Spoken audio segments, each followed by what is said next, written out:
rét chặt tờ bồ hay lên ngày chung và trên đi chụp về giang lọ để dùng bàn nộp quy trình chất ngày cho gồm chung như đây là cung kiện tăng muốn màu cơm từng ọc đại diện học quân đọc ra để bằng bàn ảnh nhà đại diện theo thông tin học cả bóng rá hay mấy cái lòng cái đại diện bàn nhiệt phiêu ra đã bị hồ long hỏi mình điện là ca sinh khôn mình tìm bẹt bỏ mấy học quân đọc ra hay học quân đó là cru để bàn tới chỗ rùm có bỏ sát trò nhưng nằm tất cả một thứ nhưng bàn việc chom lại hay một cái thà nhưng trong chưa những lúc ra để còn tại nhưng ở trong khang tại sao ngay phong từ việc phong vấn đềอย่างน่าบทการมาคนมาครูได้มาพิจารณามีนักประเทศเพียรปียอมมาปีมาปีปอยไปอย่างปีเทิร์นมาปีมันโดยตรีรัตนกรีว่า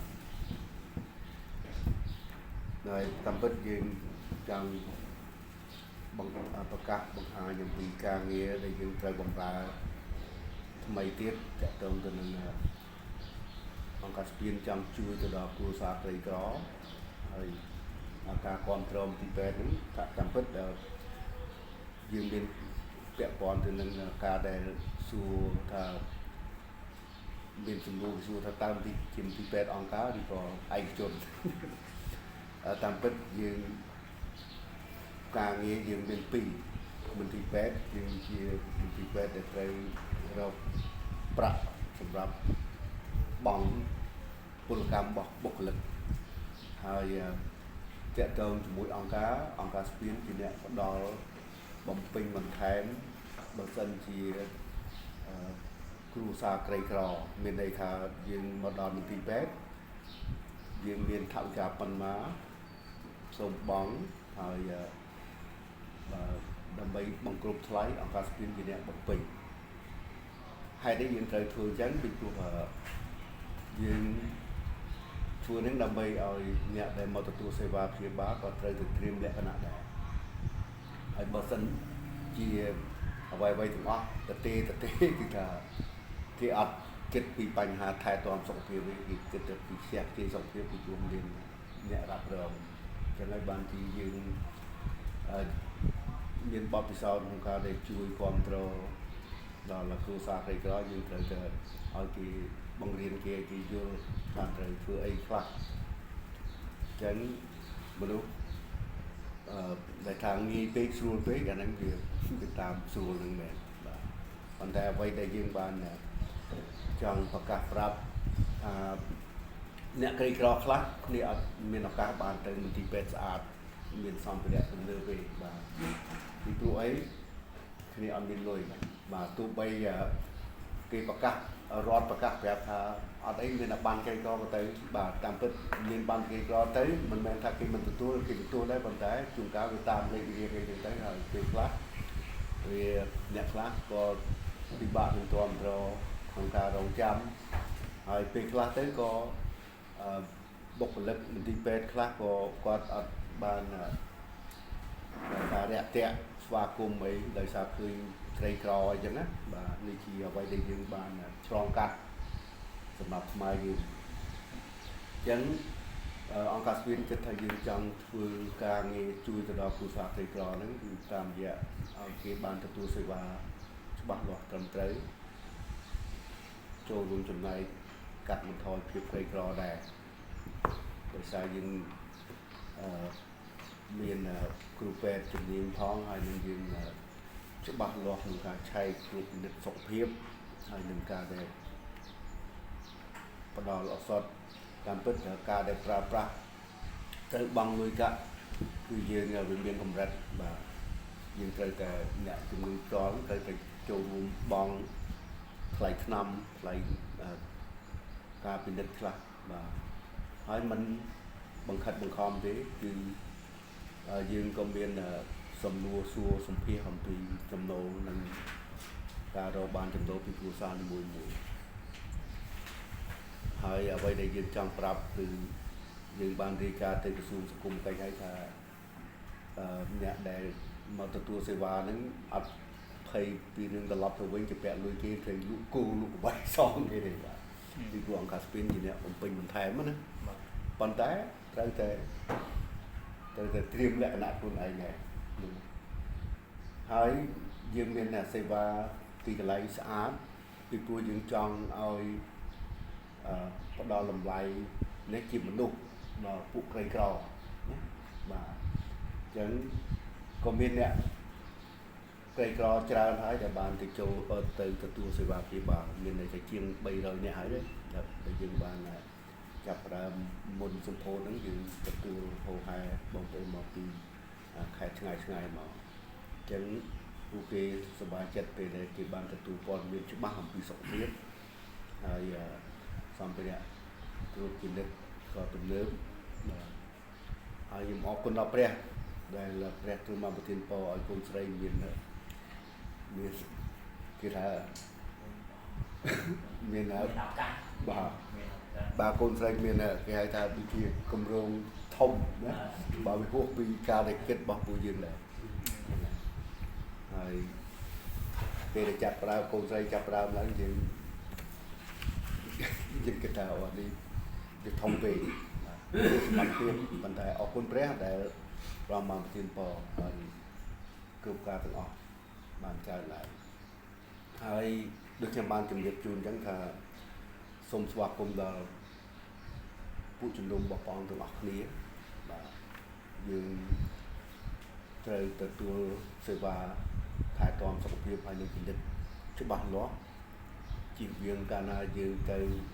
គ្រូពេទ្យឯកជនខ្លះដែលគេអត់ស្គាល់ព្រះគេអត់ខ្វល់ទេគេ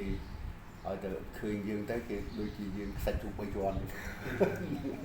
បាទយើងមិនបន្ទោសគេស្រង់ដើមណាគេខំតែមានអស់លុយច្រើនបាទប៉ុន្តែយើង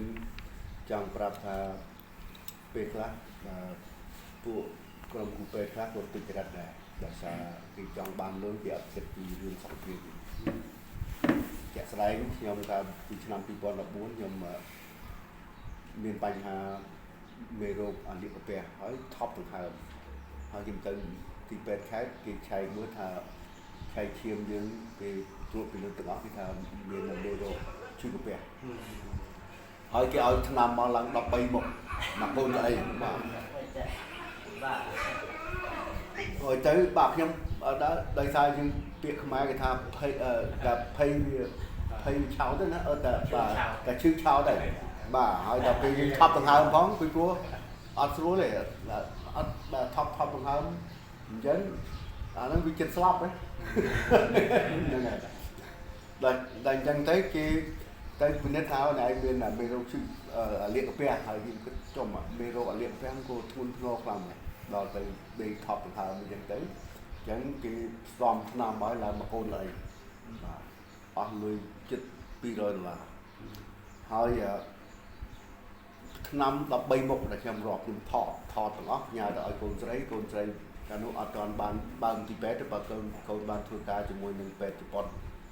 សាន់រ៉ាយហើយកូនប្រាប់ថាសូមកុំឲ្យលេបថ្នាំនេះបាទអញ្ចឹងដោយសារខ្ញុំផ្ញើព័ត៌មានថ្នាំទៅកូនថាមកឲ្យប្រើប្រាប់ឲ្យខ្ញុំទៅខៃសុខភាពម្ដងទៀតទៅទីពេទ្យសាន់រ៉ាយទៅគេឲ្យយើងលេបកាមេរ៉ាចូលក្នុងបាទហើយគេឆែកមើលទៅគេឃើញមានដានអាលៀកកាពះបន្តិចប៉ុន្តែវាដូចជាស្អាតហើយគេឆែកមើលតាមព័ត៌មានដែលខាងខេត្តគេឲ្យហើយនឹងគេឆែកមើលថ្មីទៅវាព័ត៌មានវាដូចគ្នាក្នុងការដែលមានមេរោគអាលៀកកាពះប៉ុន្តែដុកទ័រជំនាញខ្ញុំបានប្រាប់ថាថ្នាំទាំងអស់ហ្នឹងអត់ប្រើទេមានតែមួយមុខឯត្រូវ13មុខ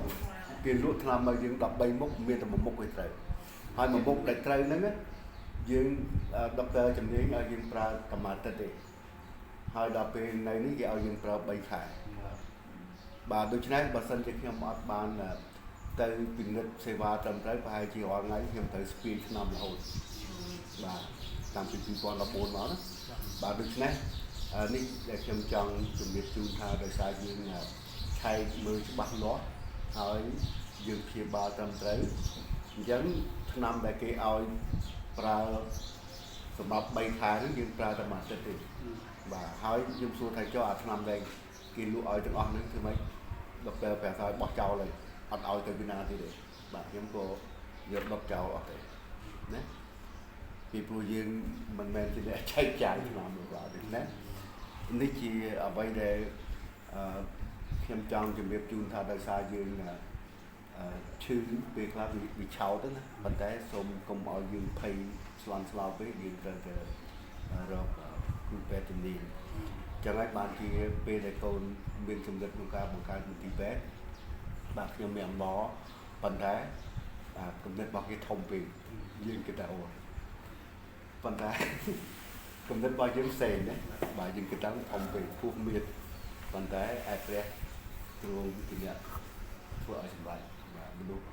មានគំនិតប៉ុន្តែការសម្រេចព្រះអញ្ចឹងខ្ញុំចង់លើកទឹកចិត្តដល់លោកគ្រូទាំងអស់គ្នាយើងអាចនឹងជួយប្រកាសដល់ក្រុមជំនុំដើម្បីទទួលសេវាត្រឹមត្រូវច្បាស់លាស់កាលណាយើងទទួលសេវាថែទាំសុខភាពច្បាស់លាស់សុខភាពយើងអត់ទ្រុឌទ្រោមឆាប់ណាបាទយើងព្យាបាលត្រឹមត្រូវហើយបើសិនជាយើងអត់រកប្រភពព័ត៌មានច្បាស់លាស់ទេយើងអានទៅថាគ្រូពេទ្យផ្សំឲ្យមកជួនកាលគាត់ផ្ដាសាយទេឡើងឆ្នាំ6 7មុខមកទូកដៃមកផ្ដាសាយណាបាទតាមពិតយើងផឹកតែក្តៅជាហ្នឹងប៉ុន្តែបាទបាទតាមពិតជាផ្សំយកលុយសោះបាទប៉ុន្តែផ្សំយកលុយពីយើងហើយនោះយើងនឹងវាទៅធម្មតាឆ្នាំទាំងអស់ហ្នឹងវាទៅបំផ្លាញស្អីមកផ្សេងទៀតហ្នឹងហើយបាទអញ្ចឹងដុកទ័រដែលនៅសាន់រ៉ៃដែលប្រាប់ខ្ញុំថាបើអ្នកឯងលេងឆ្នាំទាំងអស់ហ្នឹងអ្នកឯងនឹងបានជំងឺអីផ្សេងទៀតដែរបាទដូច្នេះយើងគិតថាយើងអត់ធ្វើយើងអត់ប្រើតាមអ្វីដែលដុកទ័របានណែនាំហ្នឹងបាទមកដល់ពេលនេះយើងបាទតាមពិតយើងមានបញ្ហាបន្តិចបន្តួចដូចជាលើសខ្លាញ់បន្តិចនៅក្នុងឈាមហើយយើងប្រើតែថ្នាំខ្លាញ់សម្រាប់ទៀតមួយបាទយើងអត់មានអីផ្សេងទៀត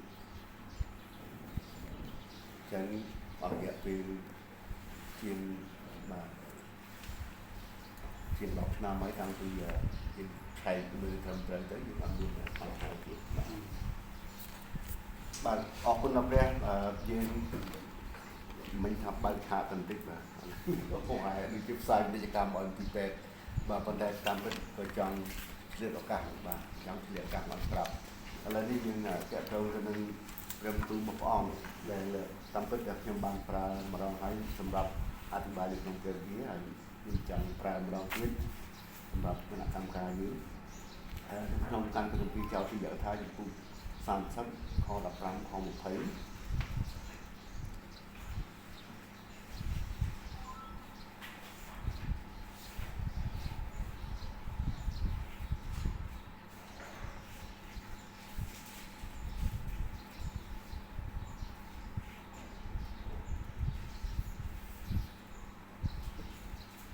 បាទចោទទីយថាជំពូក30ខ15ដល់ខ20ខ្ញុំសូមអានជូនមើលនៅថ្ងៃនេះអញបានដាក់សម្ញែងជីវិតនិងសេចក្តីល្អនៅមុខឯងព្រមទាំងសេចក្តីស្លាប់និងសេចក្តីអាក្រក់ផងដោយអញបង្គាប់ដល់ឯងនៅថ្ងៃនេះឲ្យស្រឡាញ់ដល់ព្រះយេហូវ៉ាជាព្រះនៃឯងដោយដើម្បីនឹងដើរតាមផ្លូវទ្រង់ហើយនឹងកាន់តាមអស់ទាំងសេចក្តីបង្គាប់និងច្បាប់ហើយនឹងបញ្ញត្តិទាំងប៉ុន្មានរបស់ទ្រង់ប្រយោជន៍ឲ្យឯងបានរស់នៅហើយចម្រើនឡើងហើយប្រយោជន៍ឲ្យព្រះយេហូវ៉ាជាព្រះនៃឯងបានប្រទានពរដល់ឯងនៅក្នុងស្រុកដែលឯងនឹងចូលទៅចាប់យកនោះប៉ុន្តែបើចិត្តឯងបែរចេញមិនព្រមស្ដាប់តាមក៏យល់ព្រមឲ្យគេប្រទាននាំទៅថ្វាយបង្គំហើយគោរពប្រតិបត្តិតាមព្រះស្ដីវិញនោះអញប្រាប់ឯងរាល់គ្នាដោយត្រង់នៅថ្ងៃនេះថា ឯងនឹងត្រូវវិនិច្ឆ័យទៅជាមិនខានគឺឯងមិនបានរស់នៅជាយូរប៉ុន្មាននៅក្នុងស្រុកដែលឯងនឹងឆ្លងទន្លេយ៉ូដានចូលទៅចាប់យកនោះទេអញអានដល់ឋានសួគ៌និងផែនដីឲ្យធ្វើជាទីបន្ទាល់ទាស់នឹងឯងរាល់គ្នានៅថ្ងៃនេះថាអញបានដាក់សម្ញែងទាំងជីវិតនិងសេចក្តីស្លាប់ទាំងប្រពរនិងសេចក្តីបណ្ដាសានៅមុខឯងរាល់គ្នាដូច្នេះចូលរើសយកជីវិតចុះដើម្បីឯងបានរស់នៅព្រមទាំងពូជឯងដល់រឿងទៅផងប្រយោជន៍ឲ្យបានស្រឡាញ់ដល់ព្រះយេហូវ៉ាជាព្រះនៃឯងនិងស្ដាប់តាមព្រះបន្ទូលទ្រង់ហើយនៅជាប់នឹងទ្រង់តទៅត្បិតគឺទ្រង់ហើយជាជីវិតនៃឯងហើយជាអាយុវែងដល់ឯងដែរឲ្យឯងបាននៅក្នុងស្រុកដែលឯងដែលទ្រង់បានស្បត់នឹងអាប់រ៉ាហាំនិងអ៊ីសាកហើយនឹងយ៉ាកុបជាពួកអាយកោឯងថានឹងឲ្យដល់គេអរគុណដល់ព្រះសូមជួបចិត្តម្នាក់អធិដ្ឋានព្រះបិតាអើយកូនសូមថ្វាយការសរសើរដល់ព្រះអង្គសូមទ្រង់បានបើកសម្ដែងទូព្រះគុំបានយល់ពីបំណងប្រហែលទេរបស់ព្រះអង្គនៅថ្ងៃនេះទូព្រះគុំត្រូវការជំនួយដែលមកពីព្រះអង្គទូព្រះគុំទូសូមការដឹកនាំការកាត់ស្រាយព្រះបន្ទូលរបស់ព្រះអង្គនៅព្រះបរមនាមព្រះម្ចាស់ព្រះយេស៊ូវគ្រីស្ទអាមែនបាទអរគុណព្រះយើងឃើញនេះជាការព្រះគម្ពីរចុងក្រោយរបស់លោកម៉ូសេដែលគាត់បានសរសេរព្រះគម្ពីរទាំង5ណាយើងហៅថាបញ្ញកម្មគឺលោកបានពីកម្មយើងនេះជំនឿទាំងនេះចោទទីយកថាយើងដឹងពីការដែលលោកម៉ូសេគាត់ចូលចិត្តប្រើពាក្យមួយថាពេលដែលគាត់អាយុ70ឆ្នាំហើយគាត់អធិដ្ឋានទូលគុំអាយុ70ឆ្នាំហើយបើមានកម្លាំងបាន80ហើយខ្ញុំចូលចិត្តប្រើពាក្យដែលនឹងថាយើងគឺទាំងអស់គ្នាបានយល់ហើយចិត្តគិតថាយើងពិចារណាទាំងអស់គ្នាបាទបើសិនជាយើងស្រឡាញ់ព្រះអង្គយើងអនុញ្ញាតឲ្យព្រះអង្គប្រើជីវិតយើងមិនរំពឹងថាព្រះអង្គប្រើយើង50ឆ្នាំដូចជាលោកម៉ូសេទៀតទេណាយើងគិតបាទប៉ុន្តែយើងឃើញនៅក្នុងទ្រង់គឺមានជីវិតយើងឃើញផុសតាងដូចជាព្រះអង្គបានមានបន្ទូលថានៅក្នុងទ្រង់មានជីវិតវាហានចំពោះ1ខ4ណាបាទហើយយើងឃើញក៏ឃើញស្ដេចហេសេគៀលគាត់ចិត្តស្លាប់ហើយប៉ុន្តែព្រះទ្រង់បានប្រាប់ថាអញនឹងសូមឲ្យហោរាទៅប្រាប់ថាអញនឹងឲ្យវារស់នៅ15ឆ្នាំទៀតបាទដូច្នេះបាទជំងឺបោះឆ្លើមវាតែស្លាប់ណាពេលដែលហោរាមកប្រាប់ថាស្ដេចឯងត្រូវស្លាប់ហើយបាទវាចំកន្លែងហើយទៅណាហើយស្ដេចយំហោរាដើរចេញពីវាំងទៅដល់វានោះព្រះទ្រង់បានមានបន្ទូលមហោរាម្ដងទៀតថាឲ្យទៅប្រាប់ស្ដេចវិញដែរអញទុកឲ្យវានៅ15ឆ្នាំទៀតណាបាទនេះជាការមួយដែលយើងឃើញនៅក្នុងបទគម្ពីរដែលបានប្រាប់យើងហើយយើងជឿលើព្រះបន្ទូលរបស់ព្រះអង្គយើងជឿលើព្រះគម្ពីរណាពីព្រោះព្រះគម្ពីរទីគោលសម្រាប់ជំនឿរបស់យើងហើយថ្ងៃនេះយើងពិចារណាអំពីពាក្យដែលថាចូលនឹងយកជីវិតចុះបាទជីវិតបង្កើតបានសេចក្តីស្រឡាញ់នៅក្នុងខំថៃបាទហើយប្រយោជន៍ឲ្យបានស្រឡាញ់ដល់ព្រះយេហូវ៉ាជាព្រះនៃឯង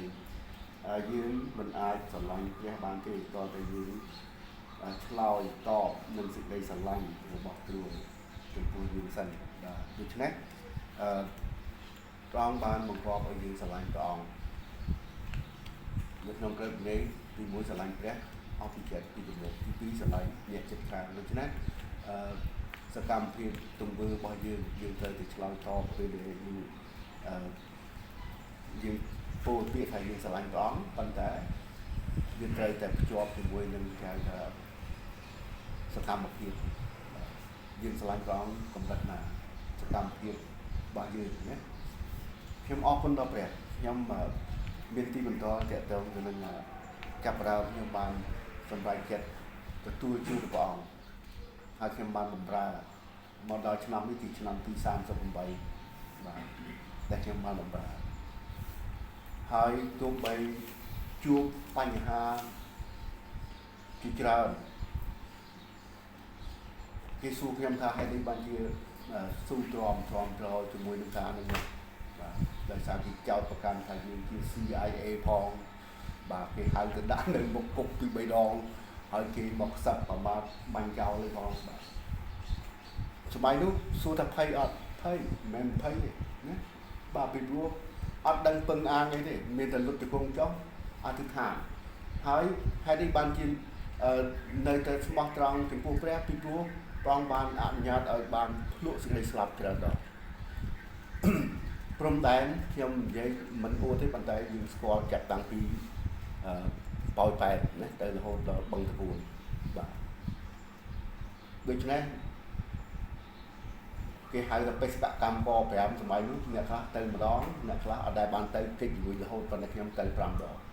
បាទហើយខ្ញុំឈរជើងផងបាទយើងមានសារជាច្រើនយើងផ្ទុំមានតោននៅចកាតអត់តអត់ស្លាប់តិចតឡើងអស់ទៅបាទដូច្នេះខ្ញុំបានឃើញអំណាចប្រជាស្ដាររបស់បងខ្មែរក្រហមបានចាប់បណ្ដាឲ្យអ្នកស្រុកកាត់ទោសបាទយើងត្រូវស្លាប់ប៉ុន្តែនៅរស់អរគុណព្រះអង្គដូច្នេះព្រះអង្គបានអនុញ្ញាតឲ្យខ្ញុំបានភ្លក់សេចក្តីស្លាប់នឹងជាមុនហើយពេលដែលយើងជួបបញ្ហាការបៀតបៀនការមើលងាយការទម្លាក់ឋានៈអីហ្នឹងយើងគិតថាព្រះទ្រង់បានការពារថែរក្សាយើងឲ្យរួចពីកណ្ដាប់ដៃខ្មាំងសត្រូវរួចពីក្របមីនរួចពីសង្គ្រាមដែលយើងធ្លាប់ធ្វើសង្គ្រាមច្រើនដង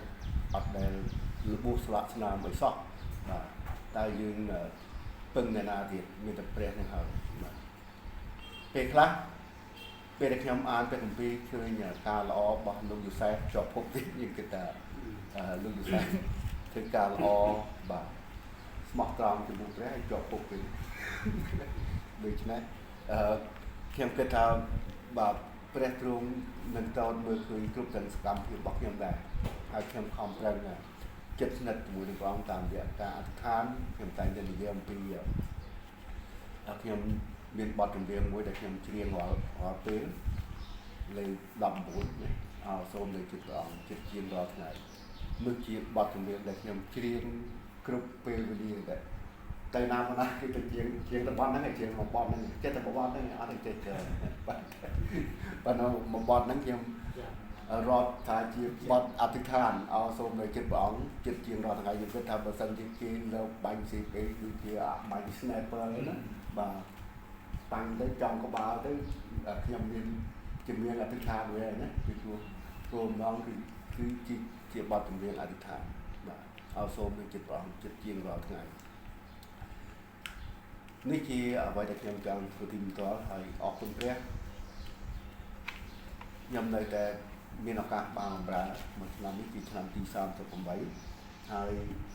យើងស្រឡាញ់ព្រះអង្គដោយសារព្រះអង្គស្រឡាញ់យើងអញ្ចឹងអ្វីដែលខ្ញុំលើកឡើងចង់ជម្រាបជូនលោកគ្រូថាយើងបានបង្ហាញពីសេចក្តីស្រឡាញ់តបទៅព្រះវិញតាមរយៈស្មោះត្រង់ក្នុងការដែលស្ដាប់បង្គាប់ហើយនឹងធ្វើតាមព្រះបន្ទូលរបស់ព្រះអង្គខ្ញុំមិនទាន់គ្រប់លក្ខទេកុំឲ្យគិតថាខ្ញុំគ្រប់លក្ខបាទបើគ្រប់លក្ខហើយចូលទៅឋានសួគ៌អញ្ចឹងខ្ញុំកំពុងតែរៀនអំពីសេចក្តីសុខរបស់ព្រះហើយសួររៀនយូរមែនបាទរៀនផងបម្រើផងបាទពីព្រោះយើងសូមព្រះអង្គបានប្រើជីវិតយើងកុំឲ្យរវល់អ្វីផ្សេងទៀតនេះជាការឆ្លើយតបណាទ្រង់បានស្រឡាញ់យើងហើយយើងបានឆ្លើយតបទ្រង់ស្រឡាញ់យើងរហូតដល់ព្រះអង្គសង្កត់ជំនួសយើងដូច្នេះយើងទាំងអស់គ្នាយើងពិចារណាអំពីអំពើបាបវាត្រូវតែស្លាប់ប៉ុន្តែព្រះស្រឡាញ់យើងត្រង់បានសុខចិត្តបដូរណាទៅជន់ដើម្បីបងសងថ្លៃលួសបាបយើងអញ្ចឹងត្រង់ស្រឡាញ់យើងហើយយើងឆ្លើយតបទៅនឹងសេចក្តីស្រឡាញ់របស់ព្រះមានតែធ្វើតាមព្រះបន្ទូលរបស់ព្រះដែលព្រះបានបង្គាប់ថាចូលទៅបញ្ចុះបញ្ចូលឲ្យយើងសត្វនឹងគុណសាសបាទហើយយើងគិតថាលោកគ្រូទាំងអស់គ្នាកំពុងតែ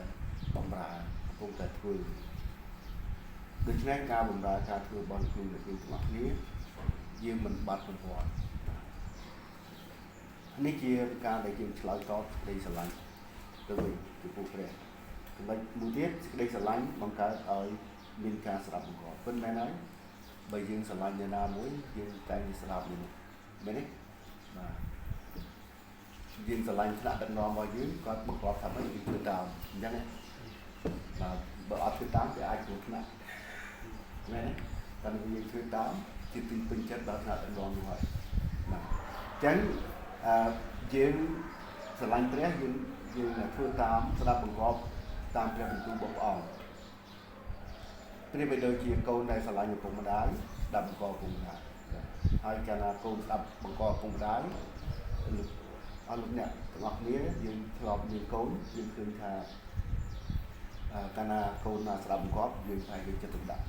យ៉ាងខ្លាំងហើយយើងទាំងអស់គ្នាយើងជាកូនព្រះតាមរយៈ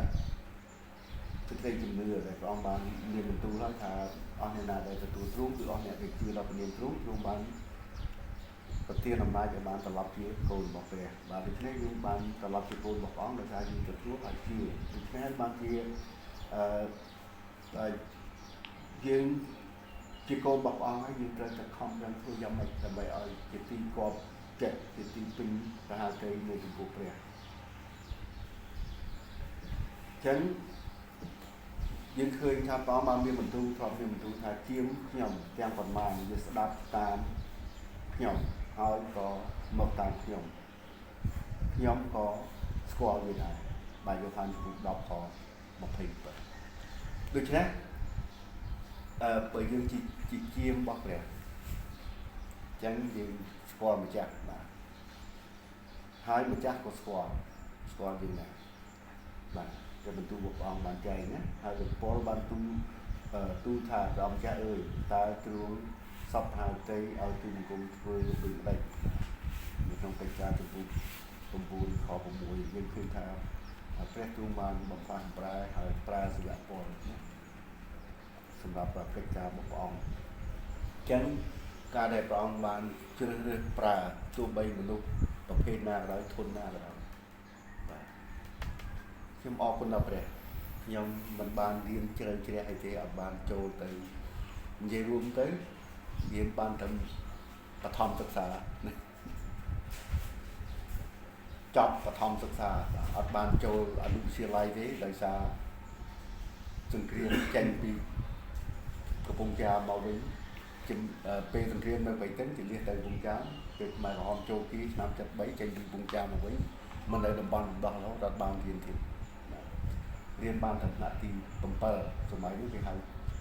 កាជះវិញទី12 11បាទរហូតដល់ថ្នាក់ទី7គឺ6ថ្នាក់រៀនបានត្រឹម6ថ្នាក់អត់ទាន់បានចប់ត្រឹមត្រូវផងនិយាយទៅ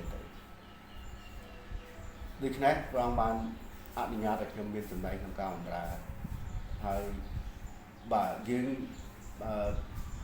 គេហៅថាកម្រិតវប្បធម៌ជាតិរៀនបានត្រឹមប៉ុណ្ណឹងប៉ុន្តែការរៀនរបស់ខ្ញុំនោះយើងរៀនច្រើនពីព្រោះឲ្យយើងរៀនតាំងពីនយោបាយតាំងពី79មករហូតមកយើងរៀនជំនាញខាងយុទ្ធសាស្ត្រសង្គ្រាមបាទប្រយុទ្ធផងរហូតដល់ខ្លាយទៅជាគ្រូបាទខ្លាយទៅជាគ្រូនយោបាយណាដូច្នេះយើងបានរៀនជំនាញខាងនយោបាយហើយ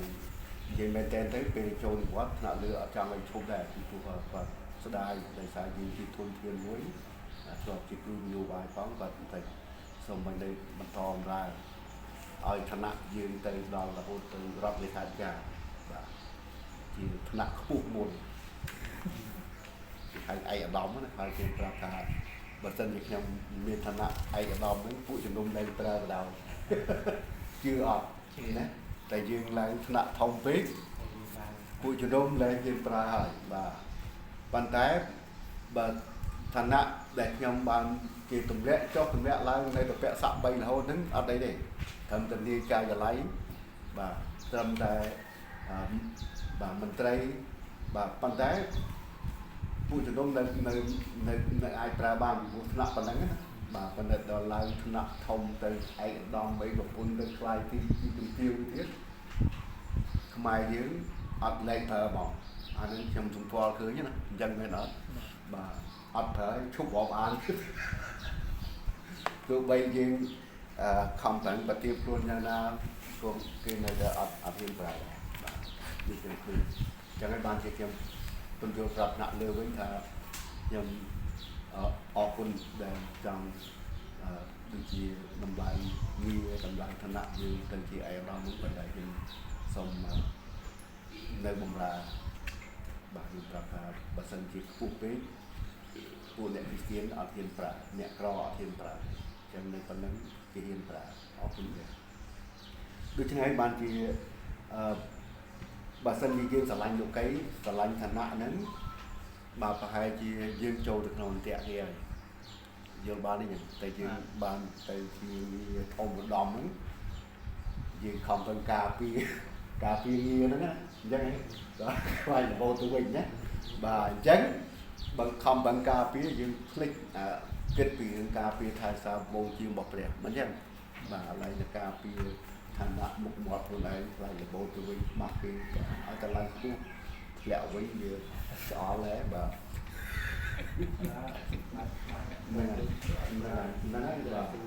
bà hay vậy để không kết nhưng thà phần nắng rồi về để không để dây từ can thằng lứa ở trong trái gì nhưng non phía tại chấm bôi nên đẹp có hỏi đừng phụ cho nóng đó ban đây chấm bôi thằng lứa nhưng mà đây trong trái gì chẳng ai phụ kia anh như viên đá để sao gì bà bị đuôi nhưng bên trong bạch cà phê sải thế mình chẳng là thế đây và được nè ở quân bè đại dương chưa được khai bè và mà mình tôi hay thà bởi dương ban lúc cây trong đông bú bật và lưng tới người bị đau vậy đi bà khi mà trong nước chân phương địa phương từng ócนี้យើងសេចក្តីស្រឡាញ់បង្កើតឲ្យមានការស្ដាប់បង្គាប់អញ្ចឹងកាលណាយើងស្ដាប់បង្គាប់ដល់ព្រះព្រះបានមានបន្ទូលហើយកាលណាយើងស្ដាប់យើងស្រឡាញ់ព្រះអង្គតែយើងចង់ធ្វើតាមព្រះហឫទ័យរបស់ព្រះហើយការស្ដាប់តាមជាលទ្ធផលនៃការដែលយើងបានបង្ហាញពីដែលយើងស្រឡាញ់ដល់ព្រះអញ្ចឹងចំណុចមួយទៀតការស្ដាប់បង្គាប់បង្កើតឲ្យមានឱកាសផ្សេងៗបាទការដែលយើងស្ដាប់បង្គាប់ព្រះអង្គនឹងប្រទានឲ្យយើងមានឱកាសជាច្រើនដើម្បីឲ្យយើងកែសម្រួលចំណែកក្នុងការបម្រើមានប្រសិទ្ធភាពផងបាទខ្ញុំអរគុណដល់ព្រះពេលដែលខ្ញុំជួបថ្នាក់ដឹកនាំណាខាងរដ្ឋបាទចវាយសុកចវាយខេត្តទៅនេះយើងដូចជាអរគុណព្រះយើងមិនមានអំណួតទេប៉ុន្តែយើងដូចជាមានឥទ្ធិពលអីផ្សេងមួយយ៉ាងទៀតទៅកាន់ពួកគេបាទហើយណាក៏ពួកគេទទួលស្គាល់យើងថាយើងជាមន្ត្រីចូលនិវត្តន៍មន្ត្រីចាស់ម្នាក់បាទចូលនិវត្តន៍បាទហើយមួយទៀតខាងឯសិលធម៌គេគោរពថាយើងជាអ្នកបម្រើព្រះបាទពីព្រោះយើងមានសិលធម៌ក្នុងនាមយើងជាអ្នកបម្រើព្រះជាម្ចាស់ការរស់នៅរបស់យើងដូចជាមានសិលធម៌ខ្ពស់ហើយយើងដូចជាខ្ពស់លើសពីថ្នាក់ដឹកនាំថ្នាក់ស្រុកថ្នាក់ខេត្តអីទាំងអស់នេះមែនអរគុណដល់ព្រះបានជាកាលណាយើងកោតខ្លាចយើងស្ដាប់បង្គាប់ព្រះមុនដំបូងយើងរៀនពីការស្ដាប់បង្គាប់ធ្វើតាមព្រះបន្ទូលរបស់ព្រះអង្គគេអត់សូវឲ្យតម្លៃប៉ុន្តែយូរទៅតម្លៃដូចជាម្ដងតិចដែលគេមើលឃើញពីទីបន្ទាល់ពីជីវិតរបស់យើងបាទហើយធ្វើឲ្យគេដូចជារាប់យើងថាជាកញ្ចក់ដើម្បីឆ្លោះបញ្ចាំងពីជីវិតរបស់ពួកគេវិញបាទអញ្ចឹងគេអាចមើលឃើញយើងហើយគេចាប់ផ្ដើមមើលពីខ្លួនគេបាទយើងជាកញ្ចក់សម្រាប់ពួកគេនេះជាការមួយដែលខ្ញុំចង់លើកទឹកចិត្តដល់លោកគ្រូទាំងអស់គ្នាហើយដែលខ្ញុំពិសោធន៍ក្នុងការបម្រើបាទមកដល់ឆ្នាំនេះជាឆ្នាំទី38បាទយើងអរគុណដល់ព្រះហើយព្រះបានមានបន្ទូលថាអ្នករាល់គ្នាជាពន្លឺរបស់លោកគ្រីស្ទអញ្ចឹងការដែលយើងស្ដាប់បង្គាប់ព្រះអង្គបង្កើតឲ្យមានឱកាសជាច្រើនផ្សេងបាទហើយយើងមិនដឹងថាផែនការរបស់ព្រះសម្រាប់ជីវិតយើងម្នាក់ធ្វើអ្វីទៀតគ្រាន់តែស្ដាប់តាម ហើយនឹងធ្វើការសម្រេចចិត្តណាច្បាស់លាស់ក្នុងការដែលយើងជីវិតដែលកំពុងតែរស់នៅគឺយើងរស់សម្រាប់តែជំនះបម្រើព្រះអង្គអស់ពីចិត្តអស់ពីកម្លាំងដោយសេចក្តីស្រឡាញ់ហើយយើងមិនបាត់រំពាន់ទេហើយអ្នកបម្រើព្រះអង្គនឹងប្រទានឱកាសណាបាទពីសម័យខ្ញុំបានធ្វើទីផ្ទាល់ប្រាប់ដល់ผู้ជំនុំនេះយើងមិនចង់អួតប៉ុន្តែយើងចង់ប្រាប់បើយើងអត់ប្រាប់ហើយគឺអត់ដឹងដែរអត់យល់ដូចខ្ញុំប្រាប់ពីឆ្នាំ91លោកខេលីក៏ប្រមូលខ្ញុំទៅភ្នំពេញរាល់ពេលក៏តែនាំទៅមហោបអាមេរិកក៏ថាអ្នកឯងញ៉ាំមហោបអាមេរិកទៅថ្ងៃក្រោយទៅស្រុកអាមេរិកចេះញ៉ាំហ្មងហើយខ្ញុំធ្លាប់ធ្វើទីផ្ទាល់ឲ្យប្រាប់ថាពេលដែលគាត់និយាយថាទៅអាមេរិកហ្នឹងខ្ញុំងាកមកជាយ៉ាងលៀមដាតែជាលៀមដាហ្នឹងមិនចំអកពាក្យគាត់ទេបើចំអកខ្លួនឯងណាធ្វើប៉ូលីសប្រាក់ខែមួយខែ$10អញ្ចឹងឲ្យទៅស្រុកអាមេរិកចាំហ្នឹងយ៉ាងម៉េចបើអត់ចេះភាសាអាមេរិកនឹងមួយម៉ាត់ផងបាទហើយទៅហ្នឹងទៅណាអត់មានសាច់ញាតិបងប្អូនផងណានេះជាអ្វីដែលខ្ញុំចំអកខ្លួនឯងយើងមិនអាចទៅគ្មានលុយអាភាសាក៏មិនចេះទៅមានសាច់ញាតិណាទៅធ្វើអីបាទហើយចង្អុលមិនដឹងត្រូវទិសផងទិសទីណាទៅស្រុកអាមេរិកចង្អុលឲ្យចំមើលទិសយ៉ាងណាតាមពិតអាមេរិកនៅខាងក្រោមយើងនឹងពីព្រោះយើងថ្ងៃវាយប់ហ្នឹងបាទដូច្នេះឱកាសឆ្នាំ95យើងក៏មានឱកាសបានទៅដោយសារមានសន្និបាត CC ទីបរិស័ទមន្លកខ្មែរនៅស្រុកអាមេរិកហើយក៏មានការអញ្ជើញខ្ញុំក្នុងនាមឋានៈជាអគ្គលេខាធិការយើងទៅចូលរួមជាមួយគឺយើងស្អត់បាទអរគុណព្រះពេលដែលយើងទៅយើងក៏បានជួបជាមួយនឹងក្រុមជំនុំបាទបងប្អូនបានទទួលយើងយ៉ាងល្អជាងបងប្អូនខាងសាច់ឈាមបកាទៀតណាដូច្នេះខ្ញុំចង់លើកទឹកចិត្តដល់លោកគ្រូទាំងអស់គ្នាយើងបម្រើព្រះអង្គបាទថ្ងៃណាមួយព្រះអង្គនឹងប្រទានឱកាសនេះមានឱកាសជាច្រើនណាស់យើងអាចទទួលឱកាសដែលព្រះអង្គបានអនុញ្ញាតហើយខ្ញុំមិនចង់លើកឡើងកុំឲ្យគិតថាគឺគិតថាអួតបាទតាមពិតបើអត់ប្រាប់តែទាំងអស់គ្នាអត់ដឹងដែរណាបាទប៉ុន្តែប្រាប់ខ្លាចគេថាអួតមិនដែលបានដឹកពីស្គាល់ស្រុកអូស្ត្រាលីទេប៉ុន្តែបានទៅដល់ស្រុកអូស្ត្រាលីយើងដើរឡើងពេញស្រុកទាំងអស់ហ្នឹងទាំង5រដ្ឋហ្នឹងរបស់អូស្ត្រាលីបាទហើយអ្នកនៅអូស្ត្រាលីក៏ដែលបានដើរទាំងអស់ហ្នឹងផងប៉ុន្តែខ្ញុំដើរបានទាំងអស់បាទយើងបានស្គាល់ស្រុកអឺរ៉ុបយើងមិនដែលបានបងណាប៉ុន្តែព្រះប្រទានឱកាសឲ្យយើងបានមានឱកាសអញ្ចឹងនេះខ្ញុំចង់លើកទឹកចិត្តដល់លោកគ្រូទាំងអស់គ្នាយើងឆ្លើយតបក្នុងការដែលយើងឆ្លាញ់ព្រះអង្គតាមរយៈការស្ដាប់បង្គាប់តាមរយៈការកាលណាយើងទទួលបានជីវិតនេះជ្រើសរើសយកខាងឯជីវិតយើងឆ្លាញ់ដល់ព្រះហើយក៏កាលណាយើងឆ្លាញ់ព្រះបង្កើតទៅជាការស្ដាប់បង្គាប់ពីព្រោះបើយើងឆ្លាញ់ព្រះអង្គយ៉ាងម៉េចបើអត់ស្ដាប់បង្គាប់ហើយបើយើងស្ដាប់បង្គាប់ព្រះអង្គបង្កើតឲ្យមានឱកាសផ្សេងៗជាច្រើនបាទនេះអ្វីដែលខ្ញុំចង់លើកឡើងហើយសូមឲ្យក្រុមទូបុកអង្គថ្ងៃនេះបានដាក់ជាប់នៅក្នុងចិត្តគឺទាំងអស់គ្នានឹងខ្ញុំផងដែរបាទយើងជីវិតយើងបើមានការបម្រើមានន័យមែនទេហើយព្រះអង្គនឹងថែរក្សាព្រះអង្គនឹងបំពេញដូចជាដែលអធិដ្ឋានរបស់លោកមូសេបានលើកឡើងថាទុំគុំអាយុ70ឆ្នាំហើយមានកម្លាំងបាន80ណានៅក្នុងទំនុំកៅយើងអាចឃើញណាប៉ុន្តែព្រះទ្រង់ប្រើម៉ូសេ50ឆ្នាំទៀតណាអញ្ចឹងគឺធ្វើនេះព្រះអង្គប្រើ49ឆ្នាំទៀតបានណាបាទហ្នឹងហើយយើងបាទនេះជាព្រះបន្ទូលដ៏រស់ហើយក៏ជួយឲ្យយើងបានខិតខំបាទពីព្រោះបើអត់មានអត់បំរើទេ ก็การรุ่นนั้นอันมีประโยชน์อีกก่อนดอกตะคำรองจำแบบไงสลับอันมีประโยชน์อีกยังมาบำราลอยตอบฉะนั้นเรียบรรทุเรียบรองมาเป็นบรรทุไทยโจเติมบรรจงบรรจงเลยมีสั้นในกลุ่มมีสัตว์เอาจำเรียบรรทุบอกอ๋องร้องมันสอบหาเตยหนึ่งมันลุกเวียนบาปเตยกี่นี้ที่ร้องสอบหาเตยหนึ่งมันลุกเวียนบาปบ้านปลายจัดเดินเนี่ยในขนมเอซาจะปลูกสายสับคอมาเป็นเพื่อนบาส้มสรุปจัดอันคารหนึ่งยมพอเราบอกได้คนออกไปคนทั่วสมมติเราเป็นตู้บอกอ๋องบ้านจิตตีบังการพอพลายให้จิต